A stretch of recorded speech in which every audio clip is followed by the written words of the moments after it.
ذمہ داری پوری کر رہے ہیں؟ آج تو حال یہ ہو گیا کہ ماں موبائل دیتی ہے بچوں کو، تم گیمیں کھیلو، تم کارٹون فضولیات ناجائز کارٹون دیکھو، فضول کارٹون دیکھو، بچے بلکہ کئی فلموں ڈراموں میں لگے ہوئے، مجھے ڈسٹرب نہ کرو۔ وہ اپنے موبائل پہ بیزی ہے، وہ اپنے کام میں بیزی ہے، وہ فلموں ڈراموں میں بیزی ہے، بچوں کو ان کاموں میں لگا دیا۔ بچہ تربیت کہاں حاصل کرے گا؟ کبھی سوچا ہے؟ کہاں یا کر کس ماحول میں یہ تربیت حاصل کرے گا؟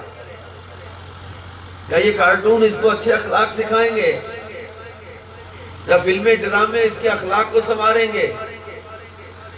یا گانے باجے اس کے اخلاق کو سنواریں گے؟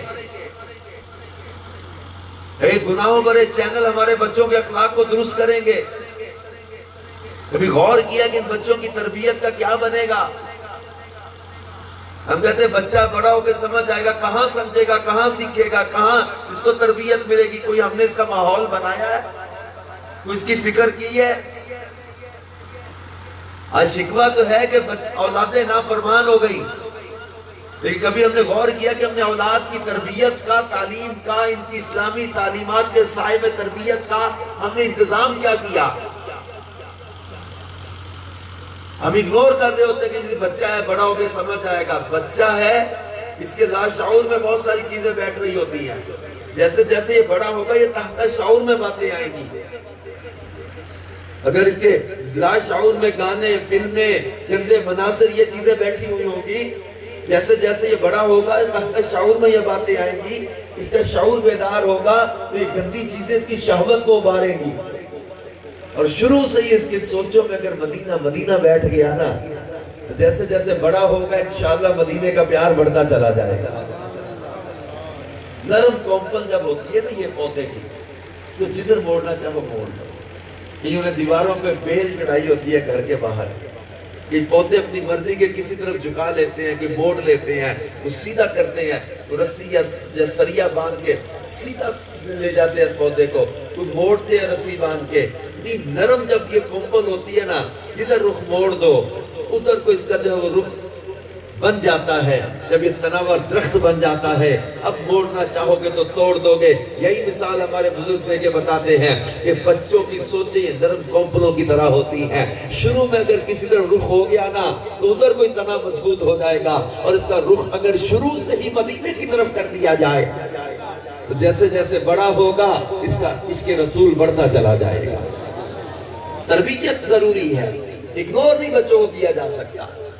حضرت سہل بن عبداللہ تستری رحمت اللہ تعالی علیہ، یہ کتنے بڑے ولی اور بزرگ ہوئے ہیں کہ امام غزالی رحمت اللہ علیہ نے احیاء العلوم میں ان کا تذکرہ کیا۔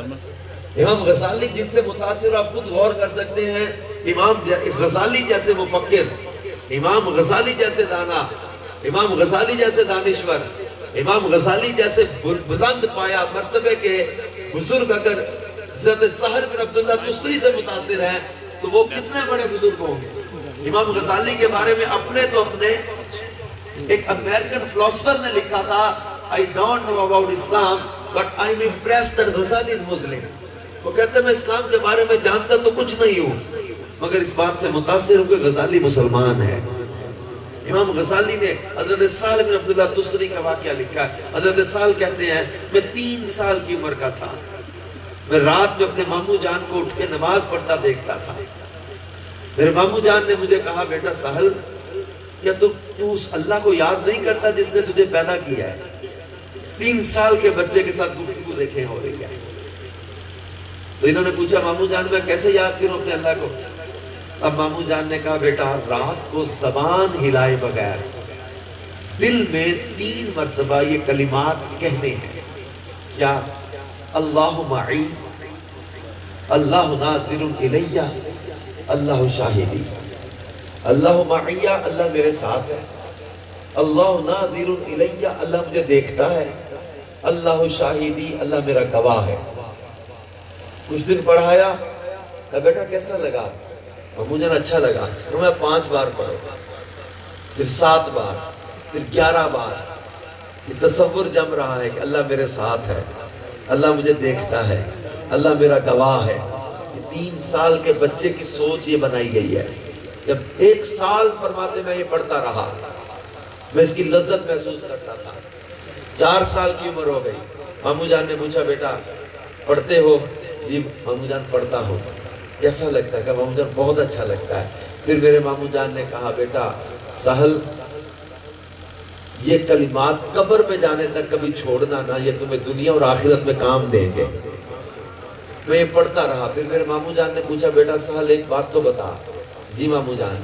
فرمایا جس کا رب اسے دیکھتا بھی ہو، اس کا گواہ بھی ہو، اس کے ساتھ بھی ہو، کیا وہ اکیلے میں بھی اپنے رب کی نافرمانی کر سکتا ہے؟ نہیں۔ یہ تصور جس میں جم جائے کہ میرا اللہ مجھے دیکھ رہا ہے، وہ 7 پردوں کے اندر بھی ہوگا، وہ اپنے رب کے ساتھ بے حیائی کا معاملہ نہیں کرے گا۔ جس کے دل میں یہ جم جائے کہ میرا اللہ مجھے دیکھ رہا ہے۔ اب یہ تصور جما دیا۔ 6 یا 7 سال کی عمر میں حضرت سہل بن عبداللہ نے پورا قرآن حفظ کر لیا۔ 12 سال کی عمر میں آ کر ان کے روزوں کا حال یہ تھا کہ 1 درہم کے جو خریدے جاتے تھے پورے سال کی سحری کے لیے کافی ہو جاتے تھے۔ 13 سال کی عمر میں علم حاصل کرنے کے لیے سفر کیے، زندگی مجاہدے ریاست اور تصوف میں گزاری۔ 25 دن کا بھی فاقہ آپ کا ثابت ہے کتابوں میں۔ پانی پی کے سحری افطاری کر رہی، تقوی کے اس مقام پر پہنچے۔ ایک 3 سال کے بچے کے ساتھ ڈسکشن ہو رہی ہے، اللہ معیہ، اللہ ناصر الیہ، اللہ شاہدی۔ یہ تربیت ہے۔ آج ہم فلمیں دکھا کے بچہ سمجھ جائے گا بڑا ہو کے، کہاں سمجھے گا کیا سمجھے گا۔ ماں باپ کو اپنی ذمہ داریوں کو سمجھنا ہے، اپنی رسپانسبلٹی کو پورا کرنا ہے۔ آج کہتے ہیں بچوں کو پتہ نہیں چل رہا، آپ اس کے سامنے جو مرضی منظر چلاتے رہو، دکھاتے رہو، بچہ اس کو پتہ نہیں ہے۔ آج سائنٹسٹ کہہ رہے ہیں کہ بچہ ماں کے پیٹ کے اندر ماں کی عادات، ماں کا رویہ، ماں کا ایٹیٹیوڈ اس کا اثر لے رہا ہوتا ہے۔ بچہ اس حد تک ریلائز کرتا ہے، اور ہم تو پہلے سے یہ باتیں سمجھ چکے ہوئے ہیں۔ حضرت خواجہ قطب الدین بختیار کاکی رحمت اللہ تعالیٰ علیہ یہ پہلے دن مدرسے میں گئے تھے، 4 سال 4 ماہ 4 دن کی عمر میں جب بسم اللہ کی تقریب ہو رہی تھی، خواجہ معین الدین چشتی موجود تھے، قاضی حمید الدین آئے بسم اللہ پڑھانے کے لیے۔ بسم اللہ شریف پڑھائی قاضی صاحب نے، اعوذ باللہ بسم اللہ پڑھ کے خواجہ قطب الدین بختیار کاکی رحمت اللہ تعالیٰ علیہ نے 15 سپارے سنا دیے تھے۔ بیٹا آگے اور میری ماں کو اتنا ہی یاد تھا۔ ہمارے شہنشاہ بغداد حضور غوث پاک سیدنا شیخ عبد القادر جیلانی رحمت اللہ تعالیٰ علیہ پہلے دن مدرسے میں استاد صاحب بسم اللہ پڑھاتے ہیں۔ اب پیران پیر شیخ عبد القادر جیلانی رحمت اللہ تعالیٰ علیہ اب استاد صاحب بسم اللہ پڑھا رہے ہیں، اب کوئی اپنے الفاظ میں یا اپنا تصور جماتے ہیں تو کیسا حسین منظر ہوگا جب استاد صاحب پڑھا رہے بیٹا عبد القادر پڑھ بسم اللہ الرحمن الرحیم۔ یہ کہہ رہے استاد صاحب یہ بسم اللہ تو مجھے آتی ہے، فرمایا سورہ فاتحہ سے شروع کریں۔ حضور سورہ فاتحہ تو مجھے آتی ہے، الف لام میم ذالک الکتاب لا ریب فیہ سے شروع کریں۔ کہ حضور یہ پہلا سپارہ تو مجھے آتا ہے، سیقل السفہاء سے پڑھیں۔ کہ حضور یہ دوسرا سپارہ بھی مجھے آتا ہے۔ کہ بیٹا عبد القادر تیسرے سپارے سے تلک الرسل فضلنا بعضهم علی بعض منهم من کلم اللہ ورفع بعضهم درجات، تیسرے سپارے سے شروع کریں۔ کہ حضور یہ تیسرا سپارہ بھی مجھے آتا ہے، لن تنالوا البر حتی تنفقوا مما تحبون سے پڑھیں۔ کہ حضور یہ چوتھا سپارہ بھی مجھے آتا ہے۔ فرمایا بیٹا عبد القادر والمحصنات سے پڑھیں۔ کہ حضور یہ 5واں سپارہ بھی مجھے آتا ہے، لا یحب اللہ سے پڑھیں۔ کہ یہ 6واں سپارہ بھی مجھے آتا ہے، وَإِذَا سَمِعُوا سے پڑھیں۔ کہ حضور یہ 7واں سپارہ بھی مجھے یاد ہے، وَلَوْ أَنَّ النَّاسَ سے پڑھیں۔ کہ حضور یہ 8واں سپارہ بھی مجھے آتا ہے، قَالَ الْبَلَعُ الَّذِينَ سے پڑھیں۔ کہ حضور یہ 9واں سپارہ بھی مجھے یاد ہے، وَعَلَمُوا أَنَّمَا غَنِمْتُمْ سے پڑھیں۔ کہ حضور یہ 10واں سپارہ بھی مجھے آتا ہے، يَعْتَذِرُونَ سے پڑھیں۔ کہ حضور یہ 11واں سپارہ بھی مجھے آتا ہے، وَمَا مِن دَابَّةٍ فِي الْأَرْضِ إِلَّا عَلَى اللَّهِ رِزْقُهَا۔ 12ویں پارے سے آغاز کریں۔ کہ حضور یہ 12واں سپارہ بھی مجھے آتا ہے، وَمَا أُبَرِّئُ نَفْسِي سے پڑھیں۔ کہ حضور یہ 13واں سپارہ بھی یاد ہے، رُبَمَا يَوَدُّ الَّذِينَ سے پڑھیں۔ کہ حضور یہ 14واں سپارہ بھی مجھے حفظ ہے، سبحان الذی اسریٰ بعبدہ لیلا۔ 15ویں پارے سے آغاز کریں۔ کہ حضور یہ 15واں سپارہ بھی مجھے آتا ہے، قال الم اقل لک سے پڑھیں۔ کہ حضور یہ 16واں سپارہ سپارہ بھی مجھے یاد ہے. اقترب للناس سے پڑھے حضور 70واں سپارہ بھی مجھے آتا ہے. قد افلح المؤمنون الذین هم فی صلاتهم خاشعون. 18ویں پارے سے آغاز کرے حضور یہ 18واں سپارہ بھی مجھے آتا ہے. 19ویں پارے سے پڑھوں گا. استاد کہتے ہیں بیٹا عبدالقادر تمہارا پہلا دن مدرسے میں, تم کہتے میں 19ویں پارے سے پڑھوں گا. یہ 18 سپارے کون پڑھے گا؟ میں پڑھوں گا. کہاں یاد کیے؟ فرمایا میری ماں 18 سپاروں کی حافظہ ہے.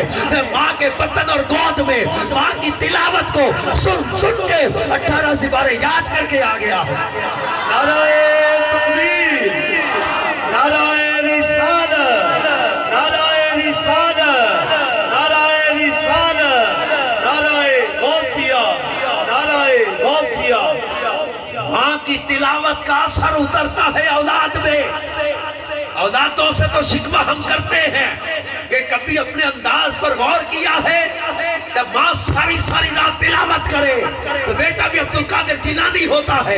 جب ماں ساری رات سجدے کرے تو بیٹا بھی خواجہ معین الدین چشتی جیسا ہوتا ہے. جب ماں ساری رات نوافل پڑھے بیٹا بھی سلطان العارفین جیسا ہوتا ہے. جب ماں ساری رات عبادت کرے بیٹے بھی بابا فرید جیسے ہوتے ہیں. جب ماں ساری رات عبادت کرتی ہے تو بیٹے بھی شاہ رخ عالم جیسے, غوث بہاؤالدین زکریا جیسے, شیخ شہاب الدین سہروردی جیسے. جب ماں عابدہ زاہدہ ہو بیٹے بھی امام غزالی جیسے پیدا ہو, امام رازی جیسے پیدا ہو, جنید بغدادی جیسے پیدا ہو, داتا علی حجویری جیسے پیدا ہو. جب ماں عابدہ زاہدہ ہو تو بیٹے بھی امام احمد رضا جیسے پیدا ہوتے ہیں. جب ماں بیوہ ہو جانے کے باوجود اپنی زندگی تقوی میں, توکل علی اللہ میں, عشق رسول میں بسر کرے تو بیٹے بھی الیاس قادری جیسے پیدا ہوا کرتے ہیں.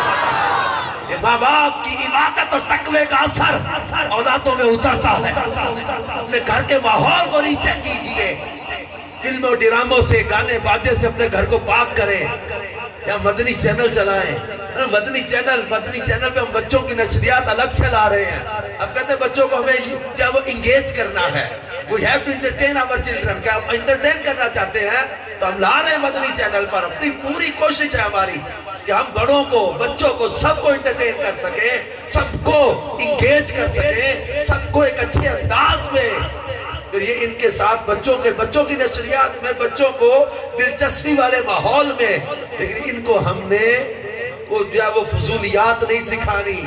ان کو جو ہے وہ دلچسپی والے ماحول میں بھی اللہ اور اس کے رسول کی محبت کا درس ہی دینا ہے. یہ میرے پیارے اسلامی بھائیوں, یہ ہماری ذمہ داریاں ہیں. اور دعوت اسلامی کا مدنی ماحول ہماری ذمہ داریوں کو شیئر کر رہا ہے. دعوت اسلامی 107 شعبہ جات بنا کر ہماری ذمہ داریوں کو دعوت اسلامی کی مجالس نے اپنے ذمہ لیا ہے. مدرسۃ المدینہ مجلس نے, جامعۃ المدینہ مجلس نے یہ ہمارے بچوں کی تربیت کا بیڑا اٹھایا, ذمہ داری لی ہے دعوت اسلامی کے مدنی ماحول نے. ہم ان مدنی منوں کو, ان بچوں کو ایک اچھے اخلاق والا, ایک